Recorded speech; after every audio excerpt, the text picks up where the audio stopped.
Hello, sorry it took so long for this next video. This is harder than I thought it was. But I got these earpods, so hopefully audio quality will be better, and I am trying to be more articulate. So a lot of people asked why I'm depressed, and that is not something I can answer properly because I don't exactly know. In the past few years I've been piecing it together, but I can't give you a straight answer as to why I'm depressed. So we'll get into that later. Today I wanted to talk to you about my privilege. The last video was not cut off, it was intentional. And I wanted to start by laying out what my privileges are. For those of you who don't know me personally, you know me because I'm Aamir Khan's daughter, and therefore you know those sets of privileges that I have. I'm financially well off, and I've always had everything that I could possibly need and probably more. In terms of those of you who know me personally, you also know that I have a strong support system, in the sense that my family has always been there for me, my parents have always been there for me. They don't put any pressure on us, they're very encouraging. I know that if anything were to happen, I could without any hesitation go to my parents, and they would always be there for me. So that, I think, is another privilege, to know that you have people to go to talk to if something were to happen. The next thing that I wanted to talk about is that I have a 10-minute speech, 3 things that I would say to myself that are sort of ingrained into my thinking to deal with anything and everything that came my way. The first is that there are dying, starving children, people out there in the world, and my problems really aren't so big, so I should be able to handle them. The second is that we are all tiny, inconspicuous, inconsequential living beings in the cosmos, and I should stop taking myself so seriously and move on. And the third thing is that no matter what is happening in my life right now, 5-10 years down the line, with time and perspective, it won't be such a big problem to me, it won't be such a big issue, so why am I fretting about it right now? And this is a very solid 3-point strategy to make yourself get over anything, to the point where I didn't even get to the point where I got upset about something. I didn't even get to the point where I was sad or anything. I would just let go before I got there. I thought I had attained nirvana, which I had not. But anyway, this is what I would do. And so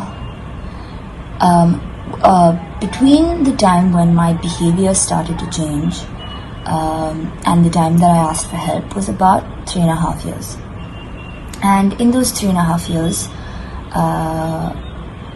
I would still use this strategy, and it did not help. So I stopped taking care of myself, I started sleeping a lot and thinking it was normal, or not realizing that I was sleeping so much. I used to keep myself either really busy, and then I slowly moved into immobility, where I just did not leave my bed. I was making commitments, and I was not being able to get myself to leave the bed to actually follow through with those commitments, and then I would feel bad, so I would stop making those commitments, giving me more time to stay in bed. I started to isolate because I didn't want to be in a bad mood around my friends. I used to have a lot of control over my emotions, but suddenly I didn't have that control anymore, and I didn't want to unnecessarily put them in a bad mood, because there was no reason for me to be in this bad mood, so there's no point telling them, there's no point talking to them. What will they say to me? I used to daydream all the time, and it went from that to me not being able to listen to music because I couldn't sit with myself listening to music. I had to be watching TV. That is the amount of distraction I needed so that I wouldn't start crying.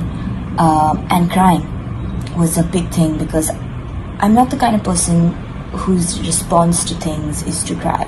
After 12, I stopped crying, and then suddenly at 17, I would start crying, and it slowly be that the number of times I would cry began to increase, and how long I cried for began to increase, and I did not know why I was crying, and it would just randomly happen in class. I'd start having tears, and then I would feel like I was going to break down and howl, but I didn't want to do because I were in class and we were discussing something completely not sad.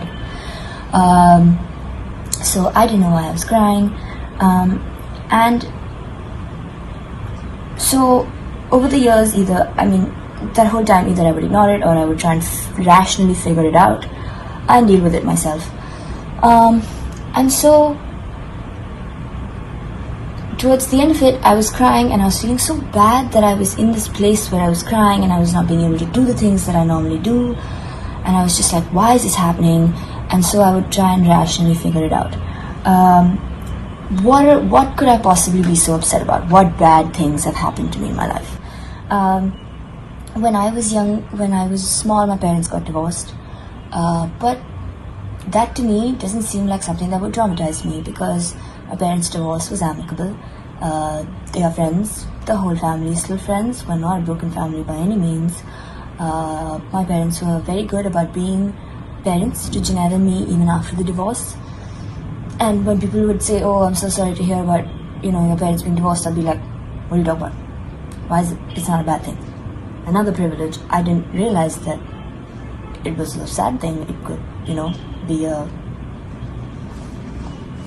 it could be something that could scar you. It didn't scar me. I don't remember most of it, but I always felt like my parents' divorce is not something that bothered me. So that can't be a reason why I'm feeling so sad.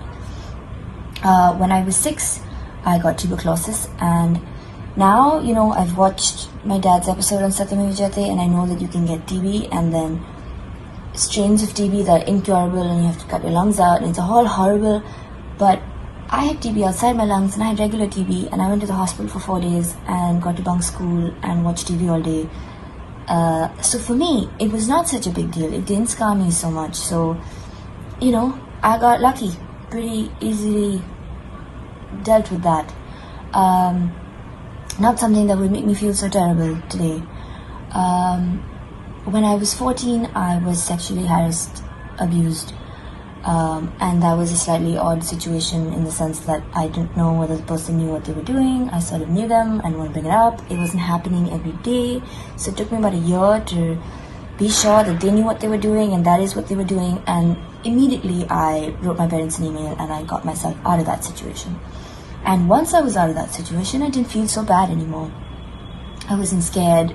I felt like this is not happening to me anymore and it's over. And I moved on and I let go. And yeah, from time to time I would beat myself up about how I felt silly that I let it happen and all of that. But it was, again, not something that has scarred me for life, and something that was going to make me, something that could be making me feel as bad as I was feeling when I was 18 to 20 or whatever. And so I don't want to be in school. I'm feeling suffocated. I'm not feeling good. I'm crying.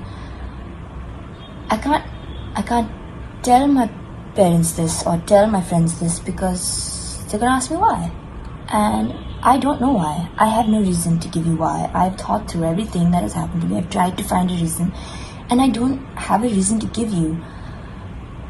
And so why burden them with something that I know they're not going to be able to help me with? My parents are doing important things with their lives. My friends are doing things with their lives. It's not like anyone can help me through this because there's no reason for me to feel like this because nothing bad has happened to me. I shouldn't feel like this. I don't have a reason to feel like this. And so my own sense of privilege, I guess, or my own sense of feeling that I had to have a good enough reason to feel like this, made me not talk to anyone